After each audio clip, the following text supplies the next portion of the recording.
여러분 콩을 아시지요? 콩은 고단백 식품으로 영양이 풍부해서 우리 인체에 매우 유익합니다. 콩은 두 종류의 콩이 있습니다. 제가 말하는 것은 팥, 강남콩 이러한 것을 말하는 것이 아닙니다. 온실 속에서 자란 콩과 또 야외에서 자란 콩이 있습니다. 누구나 사람들은 편안하길 좋아하고 온실 속의 콩이 되기를 원합니다. 그런데 온실 속의 콩이 되면은 그 생명력이 아주 짧다라는 단점이 있습니다. 콩이 온실 속에서 자라면은 콩나물이 됩니다. 매일 캄캄한 도자기에 덮여서 빛을 보지 못합니다. 먹는 것도 아주 부실해서 늘 물만 먹어야 됩니다.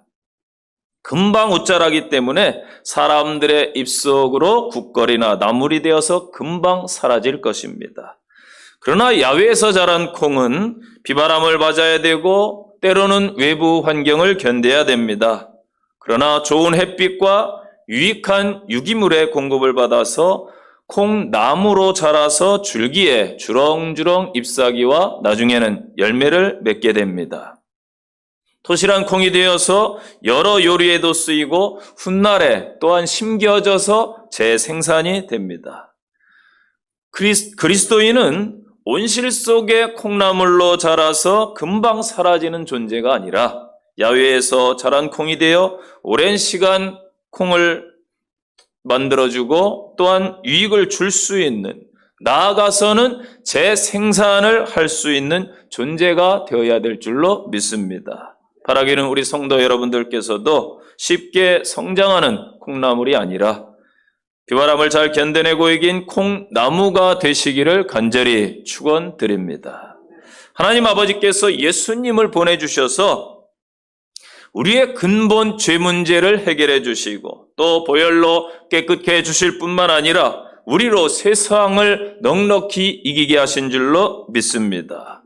이러한 이김은요, 우리의 경험과 지혜와 용기 또한 가진 것으로 되는 것이 아니라 오늘 바울의 말씀처럼 예수 그리스도를 통한 하나님의 역사로 이루어지는 것입니다. 올 한 해 성도 여러분이 하나님과 함께하는 성도가 되시면은 아마도 생각이 달라질 것입니다. 그리고 나아가서 행동거지가 달라질 것입니다. 그러면은 결과적으로 행복한 삶이 여러분의 삶에 따라올 것입니다. 성도는 어떻게 세상을 이길 수가 있겠습니까? 오늘 본문의 교훈입니다. 첫째는요, 아끼지 아니하시는 하나님의 약속으로 이깁니다. 32절 보세요. 자기 아들을 아끼지 아니하시고 아들과 함께 모든 것을 우리에게 주시지 않겠느냐. 이 아끼지 아니하셨다는 말씀은 하나님께서 자기 아들을 주실 때에 꺼려하거나 망설이지 않았다는 의미를 담고 있습니다. 우리는 어떠합니까? 우리는 주를 위해 헌신할 때에 얼마나 많이 주저하고 또한 망설일 때가 많습니까? 갈라디아서 1장 4절 말씀 보니까 그리스도께서 하나님 곧 우리 아버지의 뜻을 따라 이 악한 세대에서 우리를 건지시려고 우리 죄를 대속하기 위하여 자기 몸을 주셨으니. 아멘. 예수께서는 우리 죄를 이 악한 세상에서 건지시기 위해서 우리 죄를 위해 자신의 몸을 친히 기꺼이 내어 주셨다라고 말씀하고 있습니다. 저 사람 아담이 불의해서 하나님을 떠나 죄 가운데 타락했기 때문에 구원의 내용은 죄사함과 영생입니다. 사람은 불의했지만은 불의하실 수 없으신 하나님께서 여자의 후손과 가죽 옷으로 예표되는 예수 그리스도를 보내셔서 구원을 성취할 것을 약속해 주십니다. 이것이 창세기 3장에 나오는 15절과 21절의 약속의 말씀입니다. 하나님은 창세전에 영생을 주기로 하신 그 약속을 따라서 하나님의 주권적이고 기쁘신 계획하심 안에서 자기 아들을 아끼지 아니하시고 저와 여러분 같은 죄인들을 위해서 친히 내어 주셨습니다. 그것도 그 당시에 가장 수치스러운 십자가의 말이지요. 이사야 53장 6절은 말씀합니다. 우리는 다 양 같아서 그릇 행하여 각기 제 길로 갔거늘 여호와께서는 우리 무리의 모든 죄악을 그에게 담당시키셨도다. 아멘.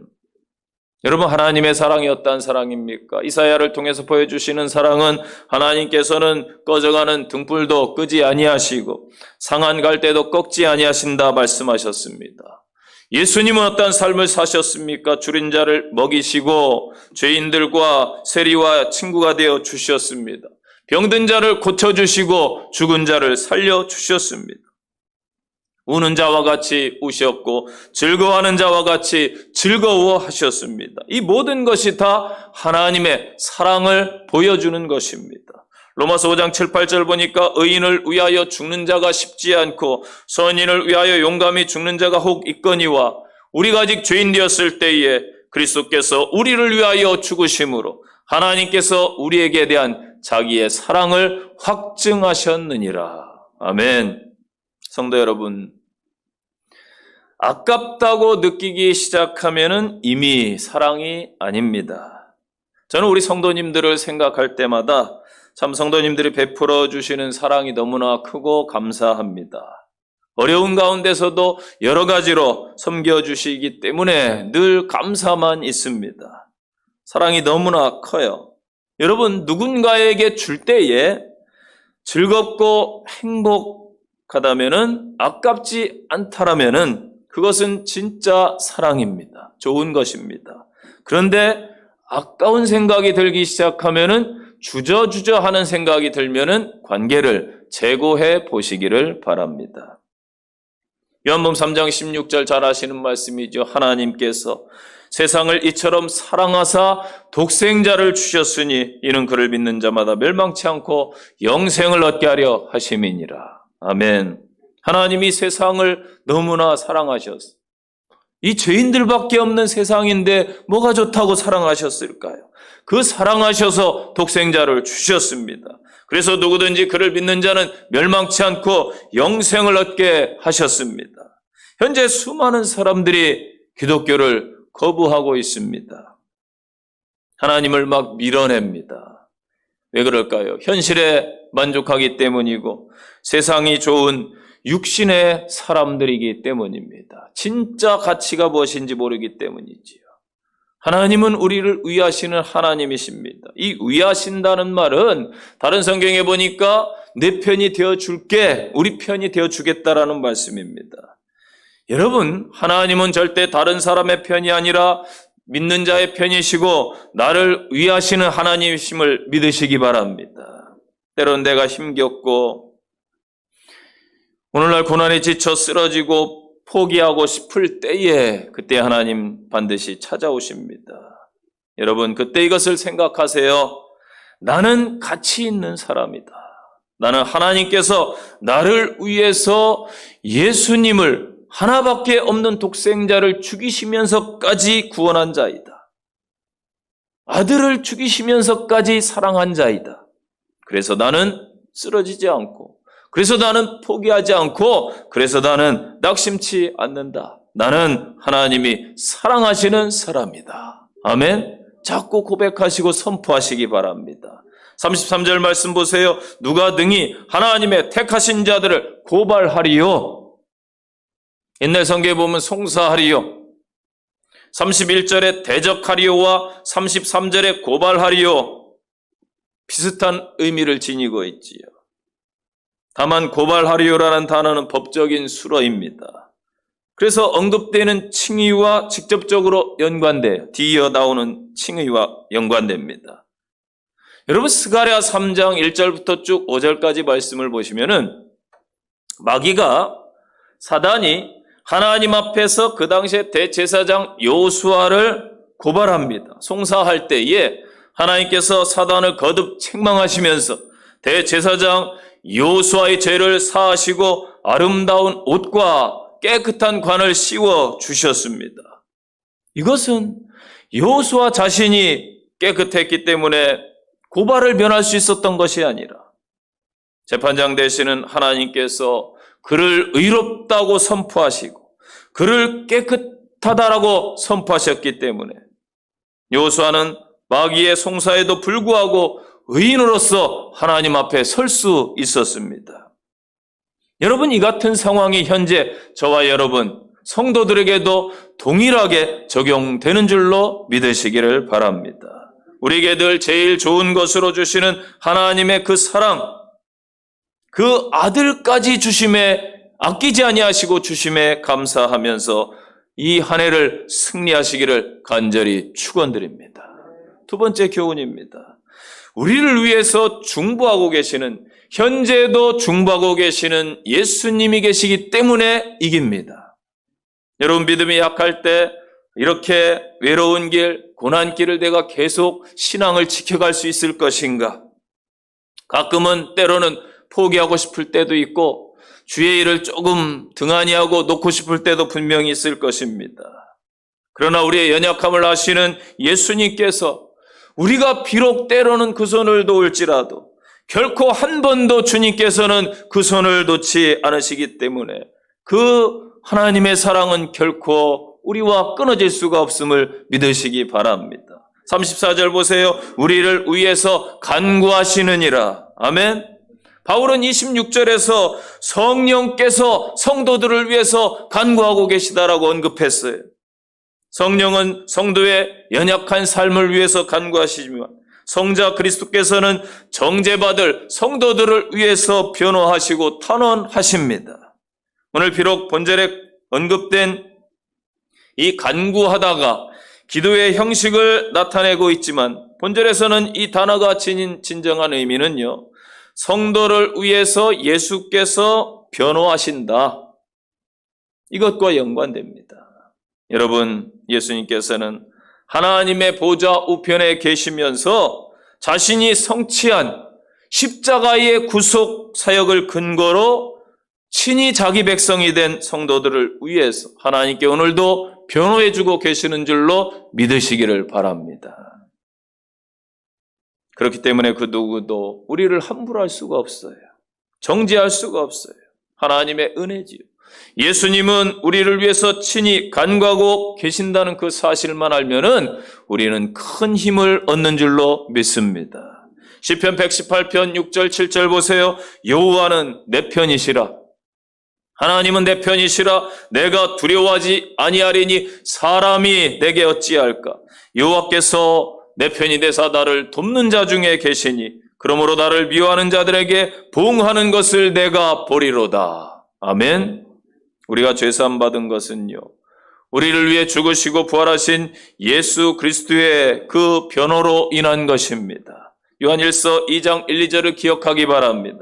나의 자녀들아, 내가 이것을 너에게 쓰면 너희로 죄를 범하지 않게 하려 함이라. 만일 누가 죄를 범하여도 아버지 앞에서 우리에게 대언자가 있으니 곧 의로우신 예수 그리스도시라. 그는 우리 죄를 위한 화목 제물이니 우리를 위할 뿐 아니요 온 세상의 죄를 위함이니라. 아멘. 우리가 구원받은 것은요, 우리를 위해 죽으시고 부활하신 그분이 중보가 되셨기 때문입니다. 로마서 4장 25절이 증거합니다. 예수는 우리의 범죄한 것 때문에 내어줌이 되고 또한 우리를 의롭다 하시기 위해서 살아나셨느니라. 아멘. 우리에게 천국문을 열어주신 것은 우리를 위해 죽으시고 부활하신 예수님이 천국에 친히 계셔서 지금도 우리를 위해 간구하시기 때문입니다. 히브리서 9장 24절 보세요. 그리스도께서는 참것의 그림자인 손으로 만든 성소에 들어가지 아니하시고 바로 그 하늘에 들어가사 이제 우리를 위하여 하나님 앞에 나타내시고. 아멘. 여러분, 예수님을 믿는다는 것은 상상할 수 없는 큰 확실한 증거를 가진 거예요. 이 세상의 싸움과 고난에서 벗어나게 된 것입니다. 그 어떠한 죄와 수치를 지니고 있다 해도 진정으로 예수님 앞에 서면은 정죄를 당하지 않습니다. 끔찍하게 타락하고 때로는 심각한 삶일지라도 예수 앞에 나오면은 죄 때문에 심판받지 않습니다. 우리의 중보자 되시는 예수 그리스도가 계시기 때문입니다. 여러분, 미국 프로야구에 보면은 메이저리그라고 하죠. 매년 4월 15일이 되면은 메이저리그 전 선수들이 등번호를 42번을 답니다. 1947년 4월 15일 이 제키 로빈슨이 등번호 42번을 달고 메이저리그에 데뷔한 날을 기념하는 거예요. 이날을 기념해서 그의 등번호가 새겨진 유니폼을 입고 경기를 합니다. 이 제키 로빈슨이라는 사람은 최초의 흑인 야구 선수입니다. 수많은 인종차별 비난 그 장벽에도 불구하고 그는 최선을 다해서 경기에 임했습니다. 오늘날 로빈슨이 그 브루클린 구장에서 경기를 할 때에 너무 긴장한 거예요. 흑인 선수가 처음으로 얼마나 가슴이 참 뭉클했겠습니까? 또 책임감도 있었겠고 경기에 임하니까 긴장해서 실수해서 볼을 놓쳤습니다. 많은 백인 관중들이 어쩔 줄 몰라 하는 그에게 막 야유와 비난을 퍼붓기 시작합니다. 심지어 막 욕을 하기 시작했습니다. 그때 동료 선수인 백인 선수인 리즈가 로빈슨에게 다가와서 그를 끌어안으면서 토닥여주고 관중들을 쳐다보았습니다. 갑자기 관중석이 조용해졌습니다. 나중에 로빈슨은 그의 어깨를 감싸준 동료의 팔이 자기의 인생을 구원해 주었다라고 고백을 했습니다. 여러분, 이 모습이 아마 중보의 삶이 무엇인지 보여주는 한 장면이 아닐까라고 저는 생각해 보았습니다. 이처럼 중보는요, 다른 사람들을 지탱해주고 어려움을 없애주는 행위지요. 마치 구약의 어린 양이 인간의 죄를 대신 지고 희생 제물이 되는 것처럼 예수님이 이 땅에 어린 양으로 오신 거예요. 또 구약에 보면은 아사셀 염소가 백성의 죄악을 지고 광야로 가서 버림당하는 것이지요. 여러분, 예수님이 이루신 중보 사역, 우리가 그 사역을 이어가야 됩니다. 우리가 예수님의 제자이기 때문에 우리 또한 연약한 자, 부족한 자들을 위해서 기도해 줘야 되고 함께 세워줘야 될 책임이 있다라는 사실입니다. 그러므로 저와 여러분이 중보자로 이 땅에서 나가야 됩니다. 다른 사람의 필요를 채워주고 이제 기도를 시작하시기를 바랍니다. 그 사람들의 연약함을 담당해 주시기를 바랍니다. 히브리서 7장 25절을 기억하십시오, 여러분. 그러므로 자기를 힘입어 하나님께 나아가는 자들을 온전히 구원하실 수 있으니 이는 그가 항상 살아계셔서 그들을 위하여 간구하심이니라. 아멘. 지금도 우리 위해 중보하시는 예수님을 의지하시고 한 해 승리하시기를 간절히 축원드립니다. 마지막 교훈이에요. 주님의 사랑에서 끊어지지 않기 때문에 우리는 승리할 줄로 믿습니다. 오늘날 수많은 사람들, 심지어 크리스찬들조차 나는 사랑받지 못하고 있어. 이 땅이 정말 사랑이 많음에도 불구하고 많은 사람들은 나는 외로워라고 이야기를 합니다. 심지어 성도들조차 하나님께서 나를 과연 사랑하실까라고 회의를 품습니다. 그들은 스스로 너무나 부족하고 불순종하고 또 너무 자주 실패하기 때문에 하나님의 그 사랑을 받을 자격이 없다고 생각하는 것이지요. 이와 같은 느낌의 결과는 자신이 무가치하다는 생각에 이르고 또 자기 비하, 때로는 의기소침, 자책감, 실망, 좌절된 삶 여러 가지로 나타나기도 합니다. 기억하세요, 여러분. 이러한 느낌들은 성경의 가르침과는 전혀 반대라는 사실입니다. 오늘 본문 말씀하고 있지요. 누가 혹은 무엇이 우리를 그리스도의 사랑에서 끊을 수 있으리요? 그 어떤 상황이나 환경도 사건도 우리를 예수 그리스도 안에서 떠나게 할 수 없는 줄로 믿으시기 바랍니다. 예수님께서 우리를 위해 목숨을 친히 내어 주셨기 때문에 우리는 주님과 연결되어 있는 것입니다. 그것이 곧 하나님의 사랑입니다. 오늘 본문은 어찌 보면 바울의 그 경험을 이야기하고 있는 것입니다. 바울이 어려움 속에서도 복음을 전하며 선교여행의 사명을 감당했고 교회를 이 땅에 세웠습니다. 아무리 어려운 지경과 환난 가운데 있었어도 그는 하나님이 함께 하심을 계속 믿었고 의지했고 절대 포기하지 아니했습니다. 바울의 고난이 어느 정도였는가? 고린도서 11장에 기록해주고 있어요. 23절부터 27절까지 이렇게 바울이 고백하고 있어요.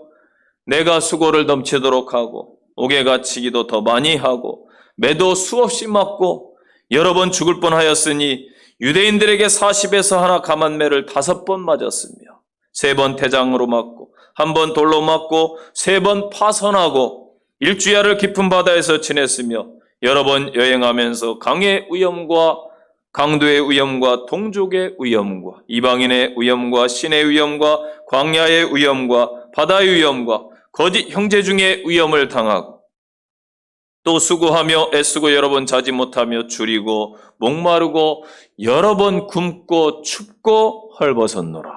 아멘. 여러분, 그럼에도 불구하고 이 모든 것이 하나님의 사랑에서 바울을 끊어놓지를 못했습니다. 환난, 들마시, 외부로부터 오는 고통을 일컫습니다. 아마도 계속 언급되는 여러 고난을 말하겠지요. 곤고함, 안에서 솟아나는 고통을 말합니다. 이 헬라 스테노코리아는 행동이 제한된 상태를 뜻하기도 합니다.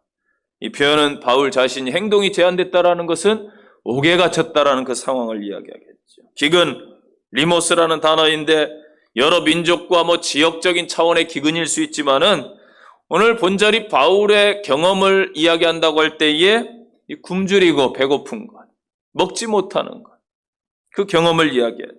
박해, 신앙 때문에 받는 모든 고난을 뜻합니다. 적신, 헐벗었음과 원어상 통일해요. 바울은 믿음의 아들 디모데에게 들어와 가보의 집에 둔 자기의 겉옷을 가져와라 부탁할 만큼 항상 입는 것이 변변치 못했습니다. 위험이나 칼, 죽음의 위험, 죽음의 체험을 뜻합니다.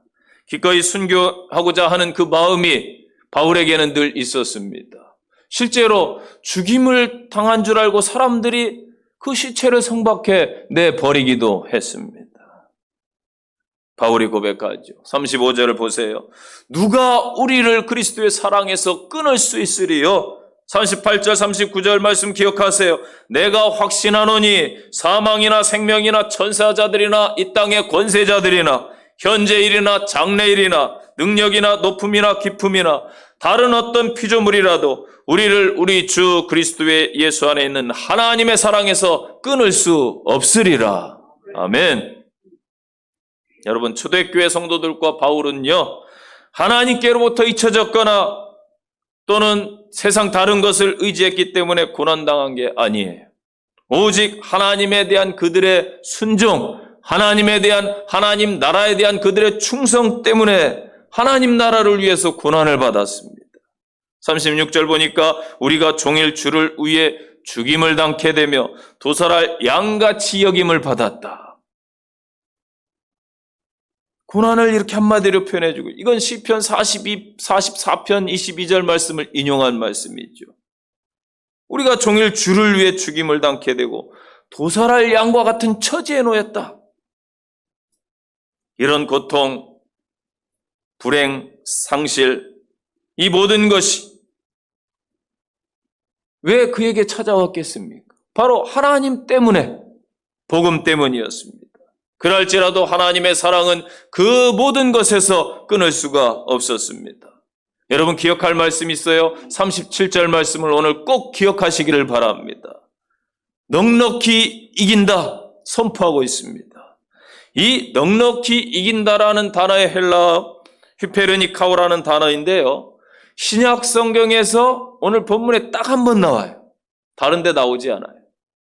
오늘 본문에 여기만 언급되고 있어요. 이 말이 무슨 뜻이냐면은 우리가 압도적으로 승리한다. 믿습니까? 우리가 세상에서 받는 고난은 예수님의 사랑과는 비교될 수가 없습니다. 예수님으로 인해 얻는 영생 구원과 비교하면 이 땅의 고난은 사실 아무것도 아니지요. 영원 구원은 영원하지만은 세상 고난은 아마 잠시 잠깐 일시적일 겁니다. 세상은 일시적으로 우리 몸과 마음을 괴롭힐 수 있습니다. 그러나 그것은 예수께서 주실 저 천국과 비교할 수가 없는 것입니다. 고난은 어찌 보면 여러분 주님과 가까워지게 할 것이며 또한 훗날 우리의 큰 상급이 될 줄로 믿습니다.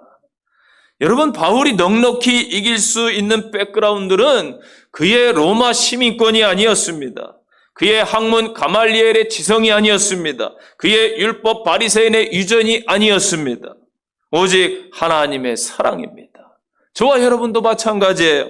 나의 방법, 나의 생각, 나의 경험, 내가 가진 모든 것들을 다 내려놓으시고 하나님의 사랑을 붙드시기를 바랍니다. 이 한 해 하나님의 사랑 안에 거하시기를 바랍니다. 그러면 우리 또한 넉넉히 이길 줄로 믿습니다.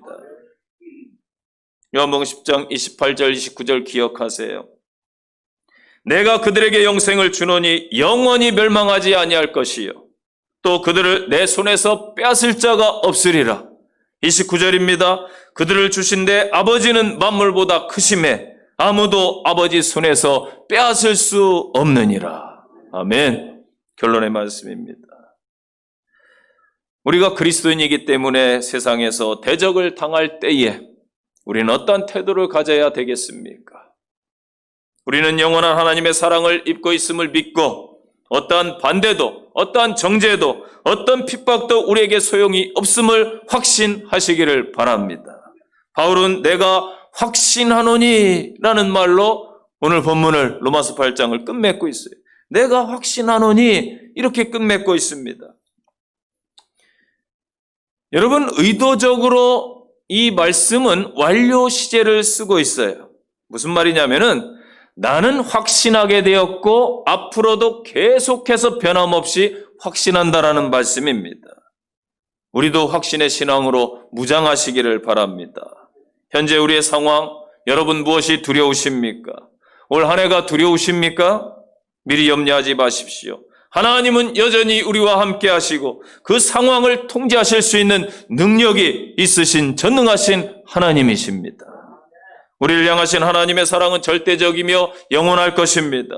성도들 뒤에는 하나님과 예수 그리스도와 성령 삼위일체의 하나님이 함께 하십니다. 그러므로 성도의 위치는 매우 고귀하지요. 하나님의 절대 사랑 안에 있는 위치입니다. 성도의 삶이 그렇기 때문에 안전할 것입니다. 그러므로 이 사랑을 놓치지 말고 적극적으로 붙드시기를 바랍니다.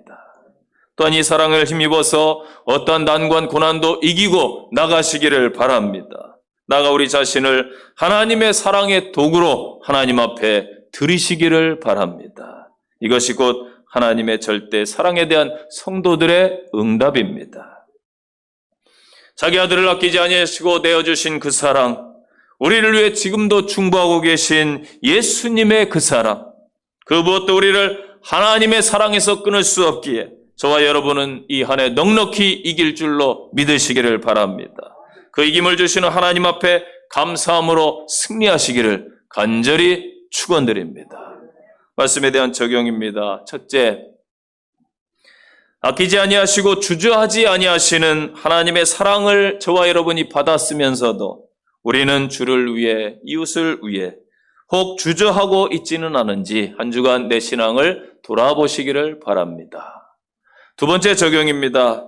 주님이 우리를 위해 항상 중보하시듯 우리도 이제부터는 열방을 위해, 이 민족을 위해, 또한 교회들을 위해, 저희 재단을 위해, 성도들을 위해, 타인을 위해 중보자로 서시기를 간절히 부탁드리겠습니다. 세 번째 적용입니다. 이기었노라 고백한 바울의 확신을 본받아서 확신 속에 믿음으로 한 주 사시기를 바랍니다. 불신과 희미한 믿음을 이제는 청산하시기를 간절히 축원드립니다. 기도하겠습니다. 전능하신 아버지 하나님, 하나님께서는 역사를 주관하시고 이 땅을 통치하십니다. 이 모든 상황이 하나님의 통제 속에 있음을 저희는 고백드립니다.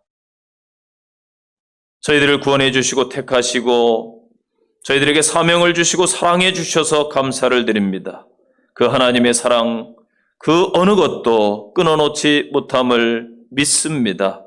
한 주간 세상 속에서 승리하는 성도들의 삶이 되게 성령님께서 함께하여 주옵소서.